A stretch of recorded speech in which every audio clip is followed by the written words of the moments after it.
جڑی بوٹی کی دنیا سے ڈاکٹر فہیم ہربلسٹ کا آپ کو السلام علیکم ورحمۃ اللہ وبرکاتہ۔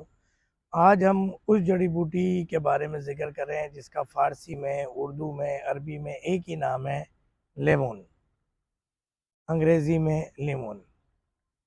لیمبو عام فہم الفاظ میں اردو میں کہا جاتا ہے۔ لیمبو کی کاشت کے حوالے سے میں بتاؤں، لیمبو کو گرم اور معتدل آب و ہوا میں کاشت کیا جاتا ہے۔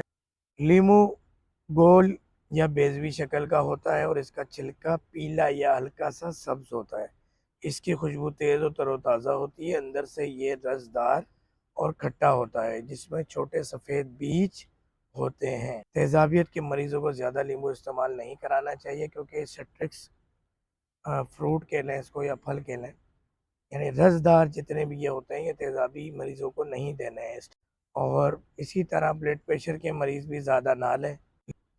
ذائقہ کھٹا، تیز اور تر و تازہ ہوتا ہے۔ اس کا رس کھانے، مشروبات اور دوائیوں میں استعمال ہوتا ہے۔ چھلکے میں مٹھاس، خوشبو ہوتی ہے جو پکوانوں میں ذائقہ بڑھاتی ہے۔ وٹامن سی سے بھرپور ہوتا ہے، قوت مدافعت بڑھاتا ہے، نظام کو بہتر کرتا ہے، وزن کم کرنے میں شہد کے ساتھ آپ کے کولیسٹرول کے لیے، چربی گلانے کے لیے فائدہ مند ہوتا ہے، اسکن کے لیے فائدہ مند ہوتا ہے، چہرے پر لگانے سے جلد چمکدار اور داغ دھبے کم ہوتے ہیں۔